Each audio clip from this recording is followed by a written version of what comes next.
ये जो 2 बच्चे जो आज मरे हुए हैं अपनी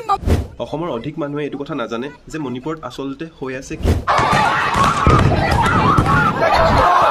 কিয় 2023 চনৰ পৰা এতিয়া 2026 চনলৈকে ৰাজ্যখন শান্ত হ'ব পৰা নাই তাৰ সম্পূৰ্ণ ডিটেইলছত মই 1 মিনিটৰ ভিতৰত বুজাই দিবলৈ কাৰণে চেষ্টা কৰিম মণিপুৰ হ'ল ভাৰতবৰ্ষৰ নৰ্থ ইষ্টৰ এখন সুন্দৰ ৰাজ্য য'ত নেকি বহুত জনগোষ্ঠীৰ মানুহ থাকে যেনেকৈ মেইনলি মেইটি কুকি নাগা কমিউনিটি মেইটিসকল সাধাৰণতে ইম্ফাল ভেলী এৰিয়াত থাকে আৰু কুকি আৰু নাগা কমিউনিটিৰ মানুহসকল পাহাৰীয়া অঞ্চলত থাকে 2023 চনত মেইটি কমিউনিটিসকলে ST ষ্টেটাছ দাবী কৰিছিলে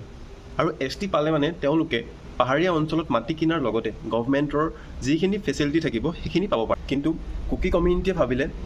যে তেওঁলোক ST হ'লে মানে আমাৰ লেণ্ড আৰু আইডেণ্টিটি পৰিচয় বিপদত পৰিব পাৰে তো তাৰপিছত তেনেদৰে প্ৰটেষ্ট আৰম্ভ হ'ল এই বিৰুদ্ধে দেন সেই প্ৰটেষ্ট লাহে লাহে গৈ পিনে ভায়লেন্সত পৰিণত হ'ল